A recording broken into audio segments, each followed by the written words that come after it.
Sir सबसे पहले तो कॉन्ग्रेचुलेसन -31 का ट्रेलर आ रहा है। Thank you so much. Awesome है जी से ट्रेलर आ रहा है, बहुत सारी बातें ऑथेंटिक हमें देखने को मिल रहा है। जी। इस फिल्म में जो एक्टर है अग्रवीर जी, वो तो उनकी एक्टिंग तो हमें ऑथेंटिक देखने को मिलती ही है और उसका कोई जवाब नहीं है। तो आप बताइए, जब से ये ट्रेलर आया ऐसी ही बहुत सारी तारीफ हो रही है, तो आप कैसे देखते हैं -31 को लेकर, क्या कहना चाहते हैं? ज़ाहिर है तारीफ़ तो अच्छी लगेगी ही, और क्या है कि जिस शिद्दत के साथ फिल्म बनाई गई है, ऑथेंटिसिटी जो आप बात कह रहे हैं वाकई वो तो है इस फिल्म में, और ज़माना भी इसी तरह की फ़िल्मों का है, और इस फिल्म में अगर काम करने का आपको मौका मिल जाए तो इससे अच्छी खुशी की बात और क्या हो सकती है। तो बस अब उसी तलाश में वो दिन भी आ गया है कि 21 तारीख को रिलीज़ होने वाली है, तो चाहते हैं कि लोगों को पसंद आए और लोग देखें इसे, क्योंकि जिस मेहनत से और जिस ईमानदारी से स्क्रिप्ट लिखा गया है, सारे लोगों ने काम किया है, तो उनकी मेहनत तभी कामयाब होगी जब लोग देख के उसे पसंद करें, तो फिर आगे भी और काम करने का हौसला उनको मिलता है। तो इस फिल्म में मुझे लगता है वैसा है और उम्मीद है मुझे, तो देखते हैं अभी। और जिस तरह से सबने मिलके काम किया है, डायरेक्टर साहब ने और भी जितने भी एक्टर्स हैं, सब ने जो मेरे ख्याल से 30-35 दिन के अंदर फिल्म कंप्लीट होगी। और मैंने कुछ हिस्सा डबिंग के वक्त देखा, मुझे तो बड़ी अच्छी लगी जिस तरह उसका लुक है, वो सारी चीज़ें। तो ऑडियंस को भी पसंद आनी चाहिए, उम्मीद तो यही रखते हैं हम। और सब लोगों ने बड़ा बेहतर तरीके से काम किया, डायरेक्टर साहब ने बहुत ही बेहतर, पूरे यूनिट ने एक्चुअली अपनी जिम्मेदारी बाखूबी निभाई है। तो जब सारे लोग अपनी जिम्मेदारी समझ के काम करते हो, काम बेहतर ही होता है। तो बस उसी बेहतरी की उम्मीद रखते हुए हम अभी यहाँ तक पहुँच गए हैं कि बस 2-4 दिन में रिलीज़ होने वाली है फिल्म। जब जब लोग -31 ये नाम सुनते हैं तो लोगों को ये समझ में आता है कि कहीं ये -31 टेम्परेचर तो नहीं है, जो टेम्परेचर माइनस में जाता है। आप बताइए कि -31, हालांकि ये सवाल मेरे ख्याल से इसका जवाब वो डायरेक्टर साहब बड़े अच्छे से देंगे, लेकिन ये कि लोग क्या समझने लगते हैं, हर चीज़ एक जैसी नहीं समझी जानी चाहिए, हैं। सबके अलग अलग मायने होते हैं, लोग अलग अलग मायने से कुछ टाइटल रखते हैं।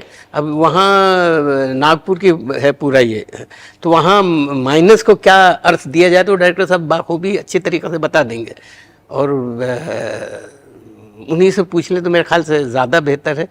क्योंकि इससे पहले इसका नाम कुछ और था, मिराज था शायद, हाँ जी। तो मैं तो उसी, मुझे आज ही पता लगा कि इन्होंने नाम चेंज ही कर दिया, तो मुझे भी उनसे पूछना है कि इसका थोड़ा सा मुझे भी बता दीजिए। जब वो मुझे बता देंगे तो मैं आपको बता दूँगा जी। तो इस बार जो है किस अंदाज में आप दिखाई देने वाले हैं? ट्रेलर में हमने देखा है आप एक जी जी किरदार कर रहे हैं, जी। इसको थोड़ा बताइए कि मैं फादर हूँ, बेटी जो मेरी पुलिस में है, मैं भी कभी पुलिस में था, रिटायर हो गया हूँ, और मेरे उसूल बिल्कुल फ़र्क थे।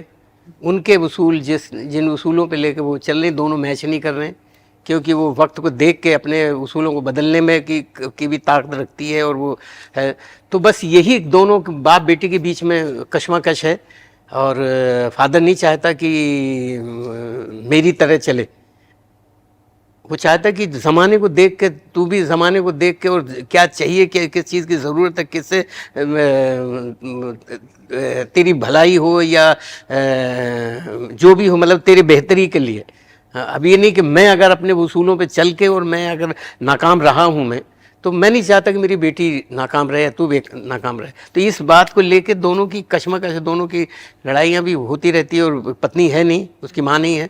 तो मेरी जो जिम्मेदारी है, माँ की भी है, माँ की तरह भी है, और फादर की तरह, दो जिम्मेदारी, वो भी दो जिम्मेदारी निभा रही है, बेटी की और माँ की भी जिम्मेदारी निभा रही है। तो ये बड़ी खूबसूरत सी जो रिश्ता है दोनों का, बाप बेटी का, तो बड़ा खूबसूरत ढंग से लिखा गया है।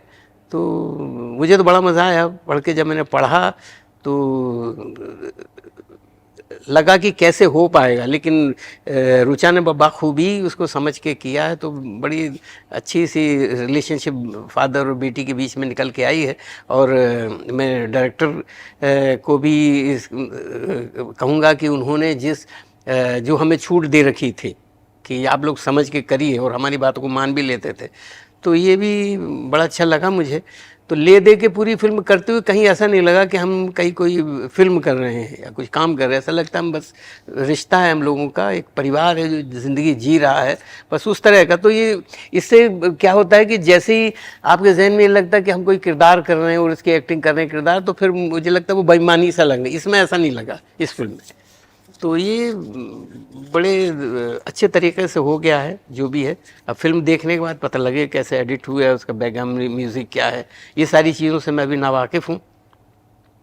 देखने के बाद और फिर जब आप पूछेंगे तो फिर मैं बता दूंगा कि मुझे क्या लगा। जी, ट्रेलर लॉन्च पे मैंने देखा आपने काम भारी का काम भारी कर दिया। भारी का काम भारी कर दिया। मतलब आप उनसे आगे निकल गए जिस तरह से नहीं जी, ऐसा युवा जो है जिस तरह से वो अपनी प्रतिभा ला रहे हैं, हाँ रैपिंग किया कुछ भी, लेकिन आपका जो अंदाज था जिस तरह से उस अंदाज में आप आगे निकल गए, तो ये अभी ये तो मैं आगे निकला हूँ या पीछे रहा हूँ ये मुझे नहीं मालूम। मुझे क्या है कि हम बचपन से हम जी इस प्रतिभा को कुछ बताना चाहेंगे जिसके दीवाने लोग अभी तक हैं, इसी प्रतिभा में देखना चाहते हैं। नहीं, अभी पता नहीं क्या है कि मैंने वक्त ज़ाया करना नहीं सीखा।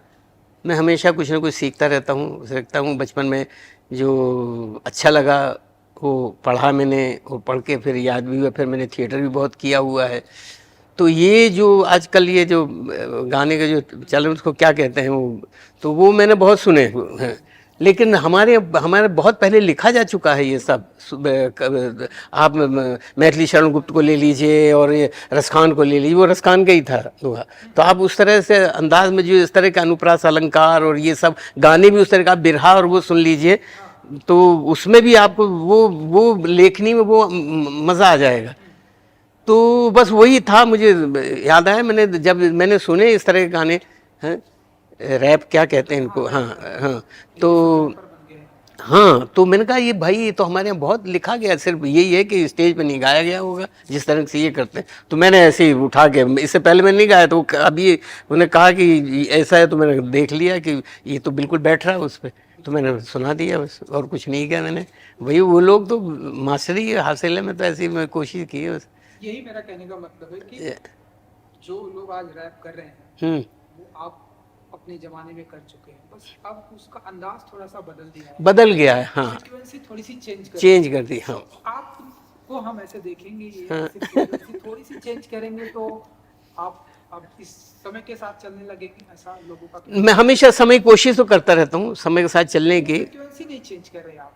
हाँ, वो नहीं, क्योंकि मुझे वो जो रस है ना उस रस को नहीं खोना चाहता। आज का म्यूज़िक देख लीजिए, म्यूज़िक में टेक्नोलॉजी बहुत आ गई, सिंथेटिक हो गया। मैं वो सिंथेटिक नहीं बनाना चाहता, इसे उस तरह करूँगा तो मेरी आत्मा मर जाएगी। हाँ, इसलिए मैं म्यूज़िक और ये सब है, ज़रूर है, लेकिन ऐसा म्यूज़िक है बहुत ज़्यादा दिन सुना नहीं जाता, बस थोड़ी देर के बाद वो पुराना। जी जी, डिमांड उसी की है। हमें पता है लता मंगेशकर जी के गाने आज भी जब लोग अपने आराम से दिमाग को शांत करके सुनते हैं, हाँ, रफी साहब के गाने को सुनते हैं, लेकिन कुछ घंटों की डिमांड ऐसी ही ओके जी। आज के गाने आप लता मंगेशकर के गाने कब से आप नहीं, ज़माना हो गया, इसको ज़माने बाद सुन सकते हैं आप, कभी 2 घंटे बाद वो अभी तक जिंदा है, क्योंकि उसमें रूहानी थे वो सब। आजकल रूहानी नहीं, आजकल ये जो क्या कहते हैं, ये टेक्नोलॉजी जितनी आ गई है ना, उसकी वजह से ये जो सिंथेटिक मामले उसमें जान नहीं होती। अब ये वो सिंथेसाइजर में आप सितार बजा रहे हैं, सिंथेसाइजर से आप हारमोनियम बजा रहे हैं, सिंथेसाइजर, तो कहाँ उसमें आत्मा कहाँ रहेगी। तो वो तो थोड़ी देर के लिए आपको लग जाएंगे, और शोर शराबे के अलावा कुछ होते ही नहीं उसमें। लफ्ज़ भी उसी तरह, जिस तरह की पहले पोइट्री हुआ करती थी, और पोइट्री पे जिस तरह से म्यूज़िक का काम हुआ करता था, तो उसके मायने होते, उसके मीनिंग्स होते, वो अंदर तक जाते थे आपको, तो वो गायब होता रहा। उसकी वजह से ये कि कुछ दिन के लिए 1-2 बार सुन लेंगे, आपको अच्छा लगेगा, उसके बाद वो जाएगा, दूसरा आ जाएगा। वो गाने अभी बजाइए तो वैसे लगेंगे जैसे पहले लग रहे थे। वो अभी भी ये मदन मोहन और उनका देख लीजिए, क्या भरा पड़ा है सारा कुछ। बहुत ही अच्छा लगा आपसे बात करके। ये मैंने इसीलिए पूछा क्योंकि आपको जो मैंने जब ट्रेलर लॉन्च पे जब मैंने आपको अंदाज में देखा तो जी जी, लगा कि सर आप ऐसा कुछ कर सकते हैं। हुजूर, मेरा ताल्लुक़ रहा है पारसी थिएटर से। वहाँ अगर आपको म्यूज़िक से आपका ताल्लुक़ नहीं है तो आप स्टेज पे खड़े नहीं हो सकते। तो वैसे खलीफे और उस्ताद लोग थे, उनके बीच में रहा हूँ मैं, तो कुछ तो उनसे मिला ही है। और बस वही है कि वो ज़माने के साथ वो भी चले हैं कि ज़माने के साथ उन्होंने भी चलना सीखा, लेकिन ज़माना ऐसा आ गया कि वो चल नहीं पाए उस ज़माने के साथ में। एक आखिरी सवाल ये है सर कि आपने तो सभी के साथ काम किया है, जी मिस्टर आमिर जी खान की जी बात करूं, जी हमारे स्वर्गीय जी इमरान साहब की बात करूं या बहुत सारे लोगों के साथ, आपने ऐसे बहुत थोड़ा सा कम कर दिया है काम, ऐसे थोड़ा सा चूजी हो गए, ये स्क्रिप्ट आएगी तभी करूंगा वरना मैंने कभी, आप आजकल के लोग हैं जो मिल रहा है सब करते जा रहे हैं। नहीं, जो मिल गया उससे मैंने पहले ही मैं उससे इत्तेफाक नहीं रखा कि जो मिल गया वो जब तक मुझे अच्छा ना लगे मैं नहीं करना चाहता, क्योंकि जब मुझे करते हुए अच्छा नहीं लगे तो देखने वालों को अच्छा लगेगा। ये नीयत मेरी पहले से रही, उसी पर कायम हूँ मैं, और हमेशा रहूँगा भी, और उसमें मज़ा भी आता है मुझे करते हुए। और ऐसा काम कि आप जो आप नहीं चाह रहे हैं और वो करना पड़ जाए तो ऐसा लगता है वक्त ज़ाया कर रहा हूँ मैं अपना। मैं क्यों वक्त ज़ाया करूँ अपना, जब मैं इतने वहाँ से जो ऐसे लोगों के साथ रह के थिएटर ये सब करते करते करती यहाँ, इसलिए थोड़ी कि मैं कुछ भी उठा के कर जाऊँ, तो उससे थोड़ी बचा रहना मुझे अच्छा लगता है। इसलिए कम कम, अब कम की बात करें ना करूँ वो ज़्यादा अच्छा है मेरे लिए, कि ऐसा कोई काम करूँ जो मेरे देखने वालों को अच्छा ना लगे, फिर फ़ायदा क्या है उसका। तो उससे अच्छा ना ही करो तो बेहतर है। जो मिल रहा है उसमें मैं खुश हूँ, और ऐसा भी नहीं कि मुझे कोई गिला शिकवा है इन चीज़ों के, हाय मुझे वो कर लेना चाहे, मुझे ये कुछ नहीं भैया, जो है जो मैं कर पा रहा हूँ वो मैं कर रहा हूँ, बस यही है। नया नया टेक्नोलॉजी आ रही है, नए नए ज़माने में भारत बहुत तेज़ी से बढ़ रहा है, OTT आ गया है, जी, सोशल मीडिया OTT से मुझे बड़ी उम्मीदें हैं, क्योंकि OTT की वजह से बहुत अच्छे अच्छे बेहतर लोग, बेहतर राइटर जो पढ़े लिखे जो जिन्होंने वो सब सामने आ रहे हैं, अच्छे अच्छे एक्टर सामने आ रहे हैं। तो ये मैंने देखा कि ये बहुत अच्छा OTT ने एक प्लेटफॉर्म दिया है, जिसकी वजह से काबिल लोग सामने आ रहे हैं। सोशल मीडिया आ गया है, लोग खाना भी खाते हैं तो उस पर पोस्ट कर देते हैं, तो ये आपको एक्चुअली क्या है, मेरे पास वक्त नहीं है, मैं थोड़ा कभी कभार कुछ करता हूँ तो ऐसे हो जाता है, लेकिन वक्त नहीं है उसमें, टाइम लगाऊं तो फिर मैं दूसरा काम कब करूँगा बताइए। लोग कह रहे हैं कि समय की यही डिमांड है, अब समय की तो पता नहीं, समय की कुछ डिमांड समय के साथ समय के साथ मान लेनी चाहिए कुछ अपने हिसाब से। समय की वो डिमांड है, मेरी ये डिमांड है कि मैं अपना वक्त ज़ाया ना करूं, तो मैं क्या बताइए, समय की बात मानूं या अपनी बात मानूं। तो है सर। 21 जुलाई को ये फिल्म थिएटर में आ रही -30। जी जी जी, कुछ कहेंगे जो आपसे ऑडियंस बस उम्मीद है ऑडियंस से मुझे कि फिल्म अच्छी है, ज़रूर देखिए, और देखेंगे आप बताइए कैसी है, और हम आगे भी फिर और बेहतर काम करने की जो सलाहियत दीजिए तो हम और बेहतर काम करें। आप थिएटर के कलाकार हैं, मेरा ऐसा मानना है कि लोगों को थिएटर में ज़्यादा से ज़्यादा जाना चाहिए, प्ले करना चाहिए, लोग उतना इंटरेस्ट ले नहीं रहे।